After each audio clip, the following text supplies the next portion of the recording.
যদি হাতে সময় না থাকে তাহলে প্লিজ স্ক্রল করে যান, আর যদি থাকে তাহলে একটু 2 মিনিট সময় নিয়ে শুনুন। বছর 70-এর ভদ্রলোকটি আমার মতোই কলকাতা থেকে ভুবনেশ্বর যাচ্ছেন। পরনে পায়জামা পাঞ্জাবি, তার উপর জহরকোট চাপানো। কম্বলটাকে পায়ের উপর জড়িয়ে বাবু হয়ে বসে এক মনে মোবাইল টাইপ করে চলেছেন। মাঝে মাঝে ফিক করে হাসছেন।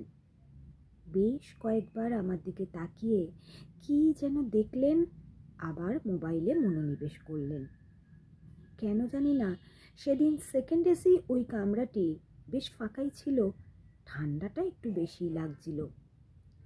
রাত তখন 11টা হবে, বাকিরা সবাই মোটামুটি ঘুমের দেশে পাড়ি দিয়েছে বা দেবে। রাত 1টার আগে আমার ঘুম আসবে না, তাই আমি চাদরটাকে সারা গায়ে জড়িয়ে মোবাইলটাকে নাড়াচাড়া করছিলাম। ভদ্রলোকটি চোখ থেকে হাই পাওয়ারের চশমাটা খুলে আমার দিকে তাকিয়ে জিজ্ঞাসা করলেন, কি ঠান্ডা লাগছে মাই সান?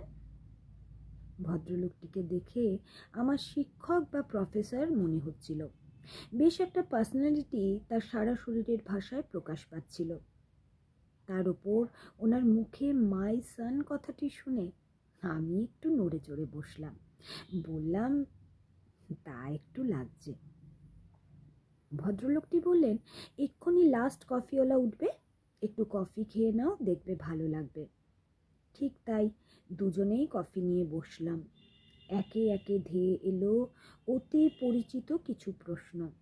কোথায় থাকো, কি করা হয়, সন্তান কটি, তারা কিসে পড়ে।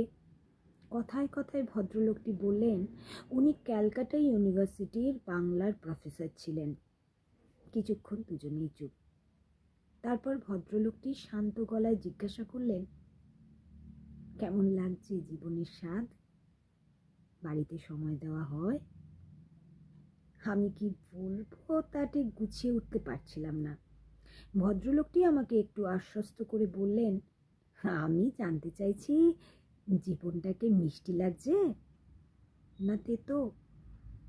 আমি হাসতে হাসতে বললাম, টক ঝাল মিষ্টি। সকাল 9টায় অফিস, তারপর ফিরতে ফিরতে সেই রাত 8টা।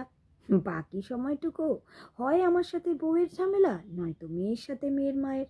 সকালে ঘুম থেকে দেরি করে কেন ওঠা থেকে শুরু করে হোমওয়ার্ক কেন হয়নি, খাবার কেন থালায় পড়ে, স্কুলের ব্যাগ কেন গোছাওনি, খাটের চাদর কেন লণ্ডভণ্ড, বইগুলো ঠিক জায়গায় নেই কেন, পা না ধুয়ে কেন খাটে উঠেছ, কত টিভি দেখবে, একটা না একটা বিষয় নিয়ে লেগেই আছে। মাঝে মাঝে অতিষ্ঠ হয়ে মেজাজ যায় হারিয়ে। ভদ্রলোকটি ছোট্ট একটি দীর্ঘশ্বাস ফেলে কম্বলটি বুকের উপর তুলে বলল, এটাই তো জীবনের সবচেয়ে সুন্দর সময়, এটাকে অবহেলা করো না। টক ঝাল মিষ্টির এই অতুলনীয় স্বাদটাকে কবজি ডুবিয়ে চেটে পুটে খাও, একেবারে হাতের নখ থেকে কনুই পর্যন্ত। একটা সময় আসবে যখন ঘরে ঢুকে দেখবে চারদিক নিস্তব্ধ, বিছানার চাদরটা টান টান করে পাতা, মা মেয়ের প্রতিদিনের খণ্ডযুদ্ধ কোনো এক অলৌকিক ইশারায় চিরতরে অবসান ঘটেছে। মনে হবে চাদরটা দুহাত দিয়ে আবার লণ্ডভণ্ড করে অপূর্ণ যুদ্ধের দামামা বাজাই। বইয়ের তাকটা পরিপাটি করে সাজানো, হালকা সাদা ধুলোর আস্তরণ বইগুলোতে লেপ্টে আছে। মনে হবে সব বইগুলো পরিষ্কার টেবিলটার উপর আছড়ে ফেলে অসমাপ্ত অঙ্কগুলোকে ছোট ছোট হাত দুটো ধরে আরেকবার কষাই। সব কিছু ঠিকঠাক, কিন্তু চারিদিক মরুভূমির নিঃসঙ্গতা। সন্তানের পরিচিত গন্ধকে একটিবার পাওয়ার আশায় এ ঘর ও ঘর শুধু ঘুরপাক খাওয়া।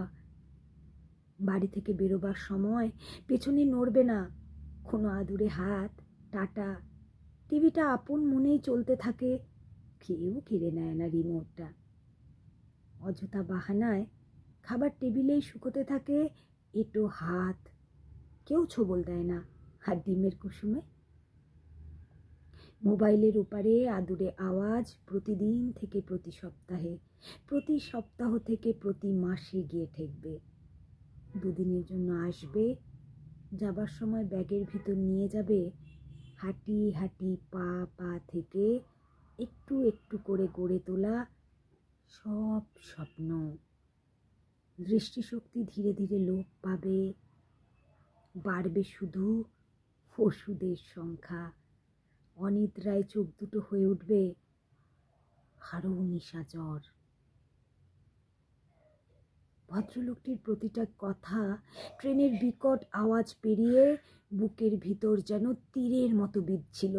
আমি বললাম, তাহলে বাঁচার উপায়? ভদ্রলোকটি একটু ধরা গলায় বললেন, শীতের ঝরা পাতার মতো যদি ঝরে পড়ো তবে কেউ ফিরেও তাকাবে না। উপরে সবুজ পাতার দিকে তাকিয়ে থাকতে থাকতে অচিরে বিলীন হবে মাটির বুক। সবুজ পাতার মতো ফুটে উঠতে হবে ওই জীর্ণ বটবৃক্ষে।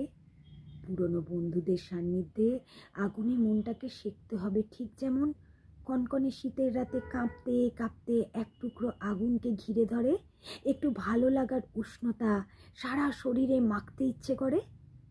একমাত্র বন্ধুই পারে তোমার ক্ষয়ে যাওয়া জীবনে অফুরন্ত হাসির ফোয়ারা প্রলেপ লাগাতে।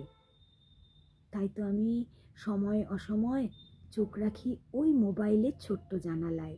তাতে ভেসে ওঠা পুরনো বন্ধুর এক একটা শব্দ, সবুজ পাতার ফাঁক দিয়ে ঠিকরে বেরিয়ে আসা এক একটি সূর্যরশ্মি। সযত্নে আগলে রেখো পুরনো বন্ধুত্বকে। আজকে প্রতিদিনের কর্মযুদ্ধে হারিয়ে ফেলা তাদের বন্ধুত্বের হাতছানি আমি আজ যাচ্ছি আমাদের বন্ধুত্বের মিলন সমারোহে। 3 মাস অন্তর অন্তর আমরা মিট করি দেশের বিভিন্ন প্রান্তে।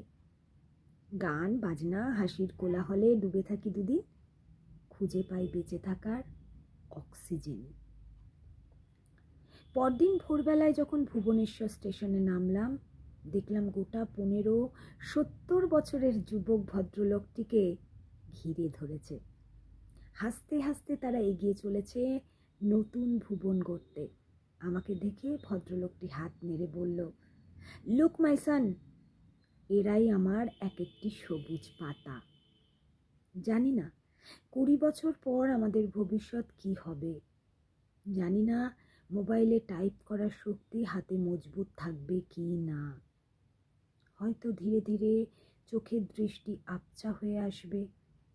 গ্রুপের গানের আসর হয়তো তখনও একই রকমভাবে জমে উঠবে, কিন্তু হঠাৎ করেই বেঈমান হয়ে উঠবে আমার শ্রবণ শক্তি। আস্তে আস্তে শিথিল হবে আমার স্মৃতিশক্তির বাঁধন। তবু থেমে যেন না যায় বন্ধুত্ব।